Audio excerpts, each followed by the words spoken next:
Lumaki ako sa isang baryong hindi ganon kalaki, pero puno ng mga kwento tungkol sa mga engkanto, mambabarang at kung ano-anong hindi nakikita ng karamihan. Pero ang pinakang sikat sa lugar namin ay si Mang Erning, isang albularyong halos buong baryo ay lumalapit kapag may sakit, sumpa o kahit simpleng pilay. Tawagin niyo na lang po akong Dagul. Ever since bata ako, curious ako sa kanya. Napakarami niyang kakayahan na hindi ko ma-explain. Sa kahit anong sakit, maglalawit lang siya ng dahon, magbubulong ng hindi maintindihan, tapos parang milagro, gumagaling ang tao. Kahit mga matatanda, naniniwala sa kanya. Pero may isa pang chismis tungkol kay Mang Erning. Isang sekretong bawal pag-usapan. May alaga daw siyang nilalang. Hindi basta hayop, hindi rin basta engkanto. Sinasabi ng mga matatanda, may alaga yan si Erning na palaka, pero hindi ordinaryo. Hindi ka dapat lumapit sa likod ng bahay niya. Makikita mo yung totoo niya. Huwag kang mag-uusisa kung ayaw mong matawag ng hindi mo kauri. Noong una, akala ko takutan lang yon para hindi magulo ang albularyo. Pero isang hapon, nagdesisyon akong sundan si Mang Erning. Wala naman akong masamang balak. Gusto ko lang malaman kung paano siya nakakapanggamot ng ganon kabilis. Noong araw na yon, tapos na ang ulan, basa ang lupa, malamig ang hangin, at halos walang tao sa paligid. Nakita ko si Mang Erning na palabas sa tindahan. May dala siyang supot na may kung anong hindi ko makita kung ano, pero parang gumagalaw. Tahimik ko siyang sinundan hanggang sa likod ng bahay niya. Hindi niya alam na nandun ako sa may puno ng saging. Kumakabog ang dibdib ko, hindi dahil sa takot, kundi dahil sa excitement. Akala ko makikita ko kung saan niya tinatago ang mga panggamot niya. Pero may narinig akong malalim na tunog mula sa likod ng kubo. Hindi tunog na normal na palaka, hindi rin tunog ng aso. Parang humihinga ng malalim, basang-basa, mabagal. Napatingin ako. Nakita kong may malaking anino sa mismong ilalim ng papagsalikuran ng bahay ni Mang Erning. Napakalaki, mas malaki sa aso. Madilim ang anyo, pero ang hulma, parang tao na nakayuko. Malapad ang likod at ang binti, parang bilog at basa. Tapos bago ko pa mapigilan ng sarili ko, may narinig akong kaluskos. Lumabas si Mang Erning at may hawak siyang supot na gumagalaw. Lumapit siya sa anino sa ilalim ng kubo. Narinig ko siyang bumulong. Ito na, kumain ka na bago dumating ang mga pasyente.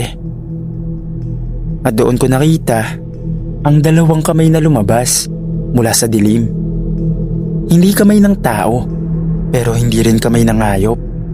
Mahaba ang daliri, madulas at parang may kukong parang sa sanggol na hindi pa tumitigas. Hinila ng mga kamay ang supot at may narinig akong tunog ng pagnguya. Hindi normal, basa, mabagal, parang nilalamutak ang laman.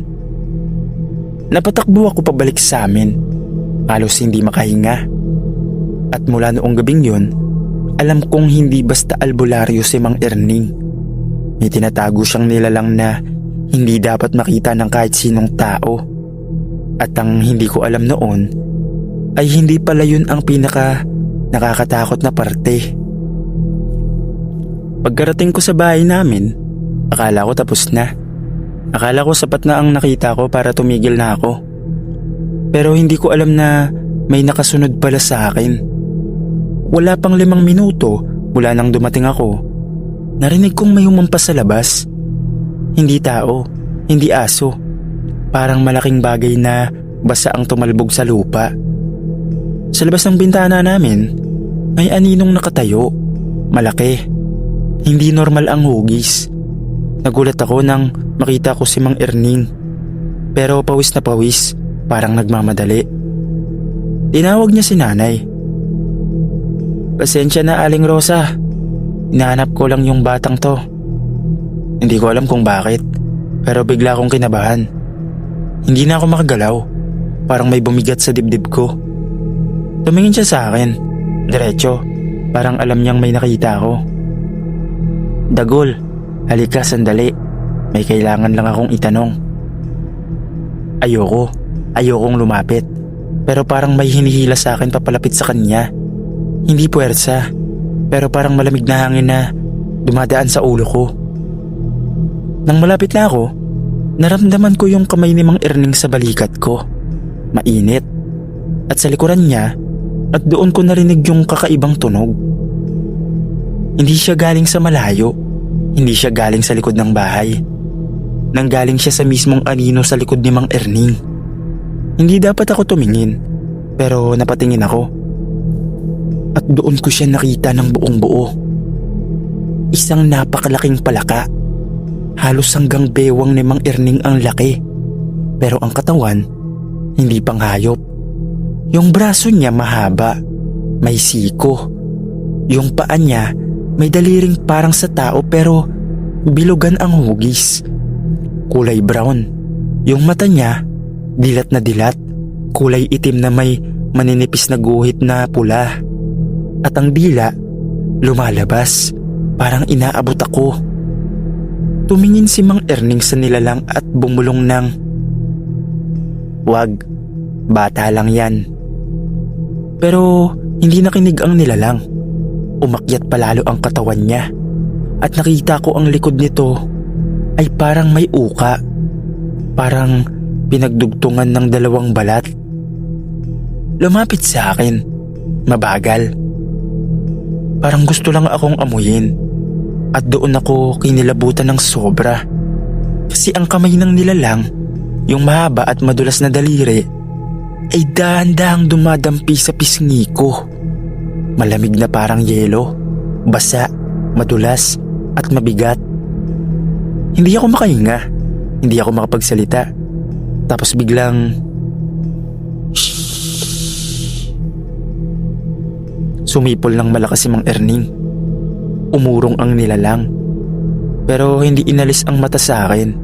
Nakatingin lang, parang nagtatanda ng mukha ko. Pinasok ako ni Mang Erning sa loob ng bahay namin at isinarado ang pinto. Huminga siya ng malalim. "Dagul, wag mo nang babanggitin kahit kanino yung nakita mo sa likod ng bahay ko.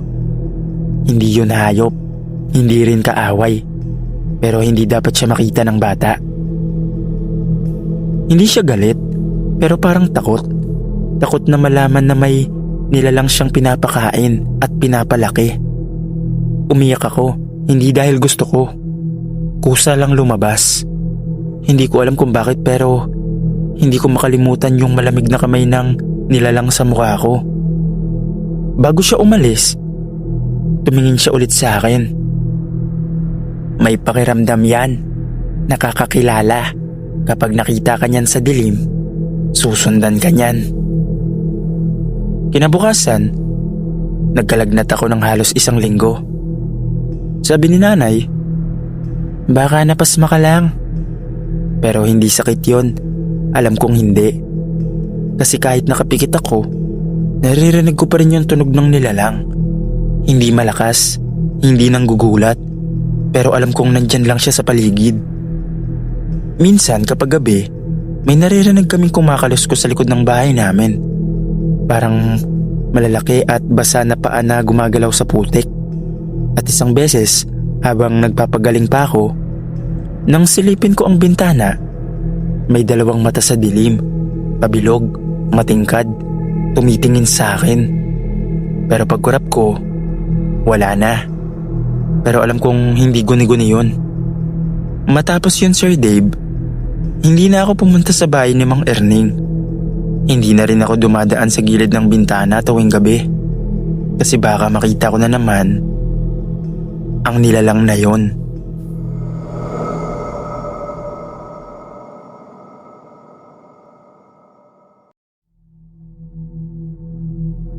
Ako nga pala si Carlo, taga Quezon Province. Lumaki ako sa probinsya.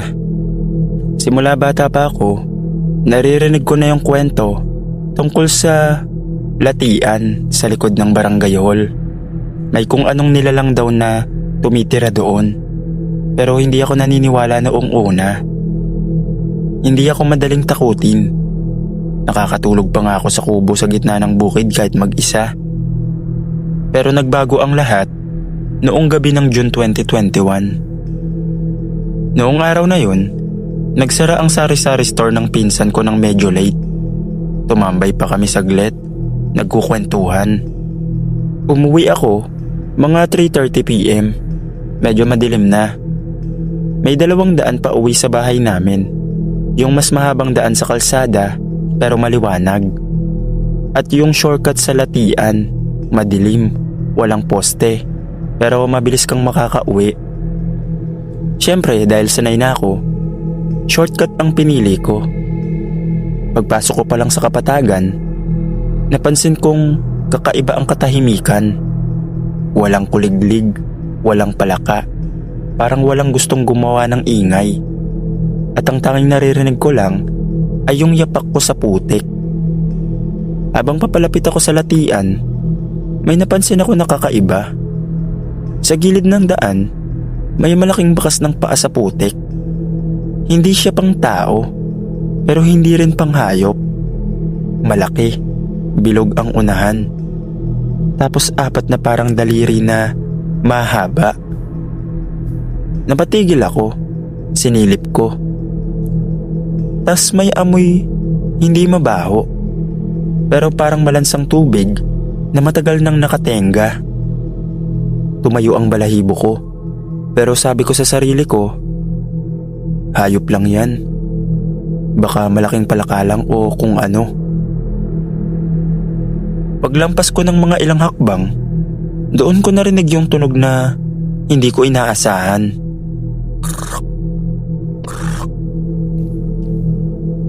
Pero hindi siya normal na palaka. Mas mababa. Mas parang may boses ng tao na pilit pinipigilan. Napaatras ako ng konti. Di ko na ma-explain pero malayo sa normal yung tunog. Nang ilawan ko gamit ang flashlight ng phone ko, kumalabog bigla ang tubig sa gawing kanan ko. Parang may tumalon na mabigat. Tapos may narinig akong parang humihinga. Malalim, mabagal. Doon ko unang na-realize, hindi ako nag-iisa sa latian. Pero ang pinakang kinalabutan ako, nung magsimula nang magsalita yung tunog sa dilim. Hindi malinaw, hindi normal, pero parang taong may paos na boses na pilit ginagaya ang ingay ng palaka. Wag ka. Napaatras ako, nanginginig ang kamay ko. Hindi ko alam kung tao ba yun, hayop o kung ano. Hindi ko rin alam kung anong itsura niya. At honestly, hindi ko pa gustong tignan. Ang pakiramdam ko lang, may nakatayo sa gitna ng latian, nakatingin diretso sa akin. Nakatayo lang ako noon, hawak ang ilaw ng phone ko, habang yung tunog sa dilim ay papalapit ng papalapit. Hindi ko na alam kung saan ko ibabaling ang flashlight. Baka mas mabuti pang wag ko nang tignan. Pero bigla na lang may gumalaw sa mismong unahan ko. Isang mabilis na kislap sa tubig. Isang anino na tumalon mula sa mababaw na bahagi papunta sa direksyon ko. Tinutok ko ang flashlight at doon ko siya unang nakita ng buo.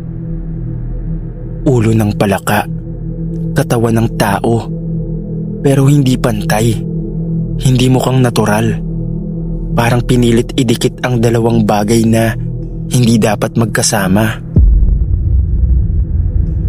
Ang balat niya ay sobrang basa, nangingintab, pero hindi makinis. May maliliit na butlig. Ang dibdib niya ay humihinga ng malalim. Napakabagal. Bawat hinga, may kasamang tunog na parang may likido sa loob. Yung mata niya, ang pinaka nagpatigil sa akin. Pula, malaki, at nakatingin diretso sa akin. Tumalon siya papalapit. Mabagal. Parang sinusukat niya ang reaksyon ko. Pero ang tunog ng yapak niya sa putik, parang malaking kamay na kumakapit sa lupa. Balik ka ba? Yung boses niya, para siyang taong natutong magsalita kahapon. Basag, may tunog ng plema, at parang galing sa lalamunan na hindi dapat magsalita. Nabitawan ko ang phone ko sa sobrang kaba. Bumagsak sa putik pero nakailaw pa rin. Sa isang iglap, tumalon yung nilalang palapit sa akin. Isang napakalaking lundag na hindi kaya ng tao.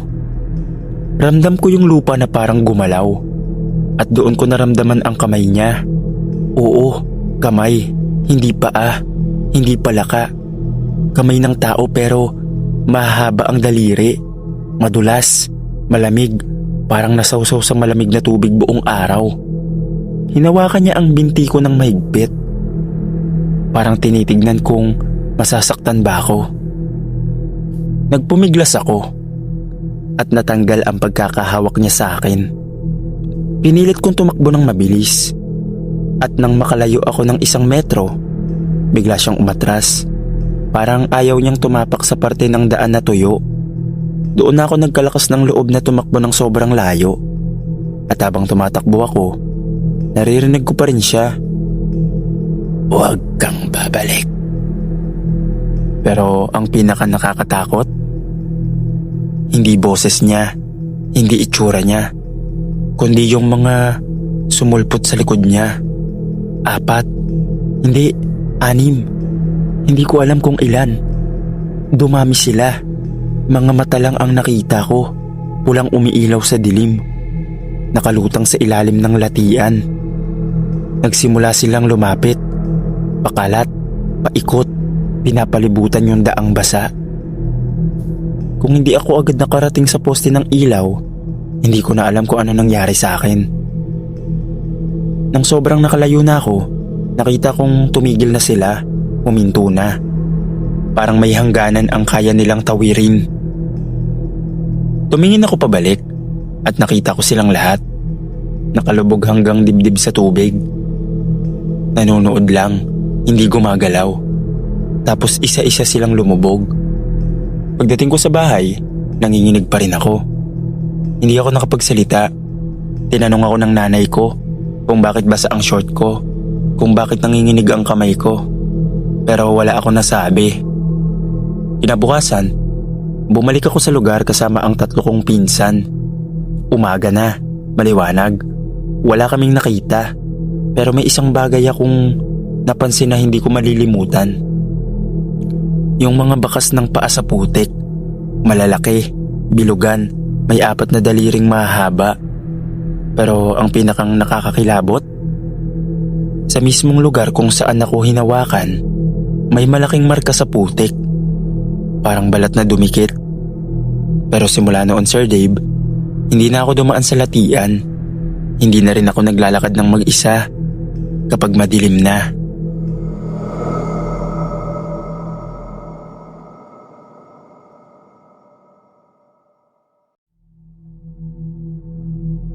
Ako si Tony, isang night shift staff sa 7-Eleven.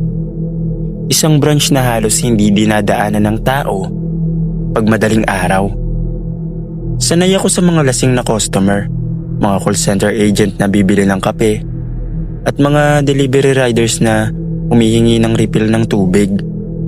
Pero noong gabing yon, may dumaan na hindi ko malilimutan habang buhay. 12:00 ng madaling araw, tahimik, tunog lang ng freezer at humuhuning aircon ang naririnig. Ako lang ang gumagalaw sa loob ng 7-Eleven. Habang nag-aayos ako ng mga cup noodles, napansin ko sa salamin ng pinto na may dumaan. Akala ko tao, matangkad, payat, pero nang mapatingin ako ng diretso, para akong kinalabit ng malamig na hangin. Yung anino, hindi pantay ang liko ng paglakad. Para bang mas mahaba ang tuhod niya, baluktot ang mga paa. At ang balat, kahit sa anino pa lang, parang may kumikintab na basa. Hindi pawis, kundi parang mantika. Lumapit ako sa pinto para silipin kasi baka hold-upper o baka may nangyaring aksidente at kailangan ng tulong. Pero pagtingin ko sa labas, nakita ko siya. Sa ilalim ng street light, nakayuko, nakasampa ang kamay sa tuhod, parang nilalang na hindi marunong tumayo ng diretsyo. Malalaki ang mata at ang bibig niya nakabuka ng konti, parang humihinga ng mataas ang dibdib. Pero walang lumalabas na tunog. Napaatras ako, napalunok. At doon siya kumurap ng dahan-dahan. Pero kasabay nun, umikot ang ulo niya sa direksyon ko. Hindi ang katawan, ulo lang. Napatigil ako. Hindi ako makagalaw. Hindi ako nakahinga. Bigla siyang tumayo ng diretsyo. Masyadong diretsyo at mas matangkad siya kaysa sa akala ko.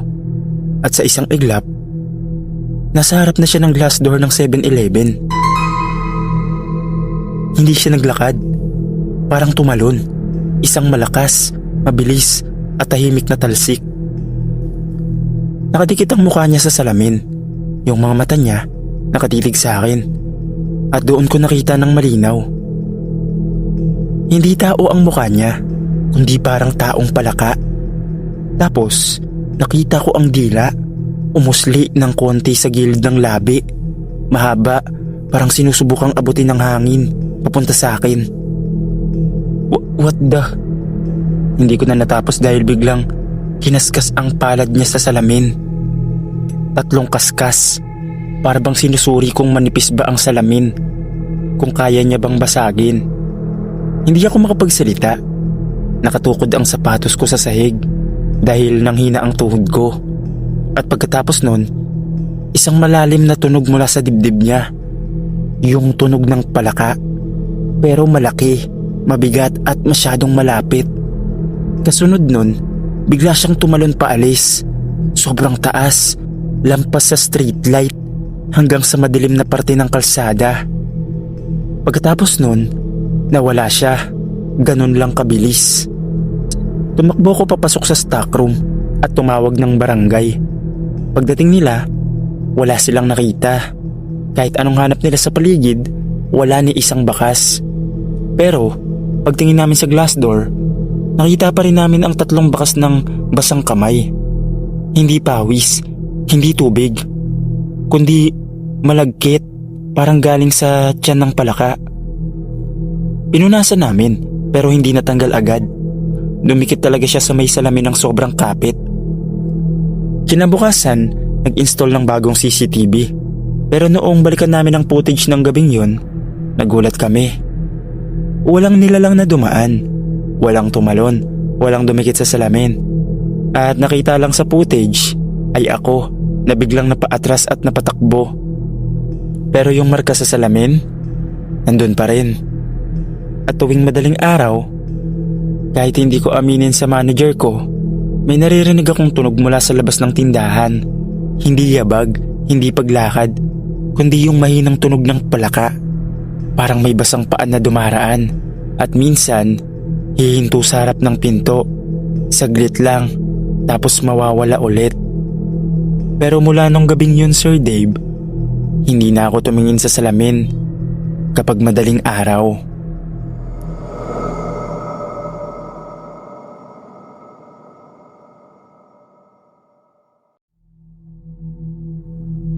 Kung tawagin ako sa amin, Mang Efren, tubong Sitio Maldum, at isa ako sa mga nakasaksi sa pangyayaring kahit ilang dekada na ang lumipas ay hindi ko kayang kalimutan.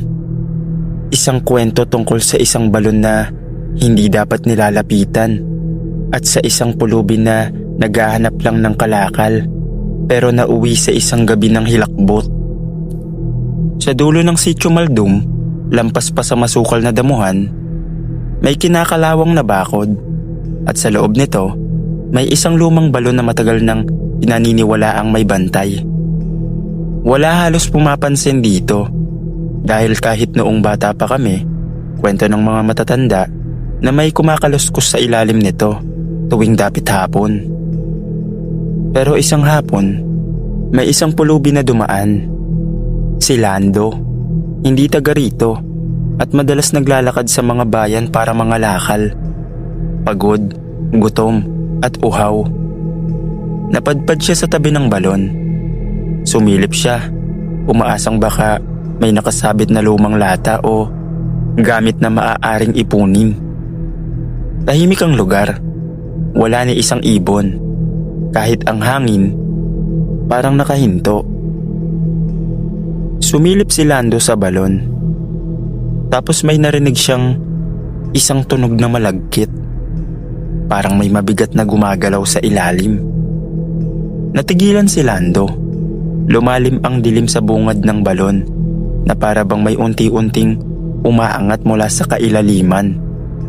At bago pa man siya makaiwas, isang mahabang dila na makapal at madulas at kulay itim ang sumargo sa liig niya at binalot siya ng tuluyan.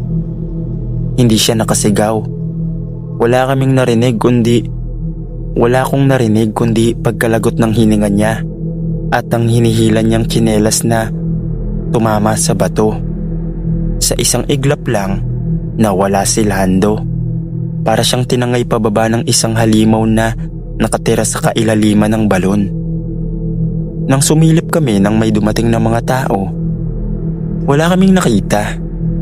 Walang anino, wala ring tubig, wala ring dila. Kahit kaluskos ng anumang nilalang, wala. Pero ang kakaiba, mainit ang hangin na galing sa balon at may bahagyang amoy na parang pinaghalong lupa, amag at laman. Napasigaw kami sa takot at tumakbo pa uwi. Kuwanento namin sa mga matatanda pero wala silang nakita nang tumungo sila roon. Ang sabi nila, "Huwag nga kayong maniwala sa mga ganyan. Hindi naman totoo yung mga kwento na yan." Pero ako, may nakita ako. Ilang gabi matapos ang insidente, tuwing dadaan ako sa balon, may tunog ng malaking palaka na umaalingaw-ngaw sa ilalim. Hindi yung normal, kundi malalim, malaki at mabigat. Parang mula sa isang dambuhalang nilalang. At hanggang ngayon, wala nang nakakita kay Lando.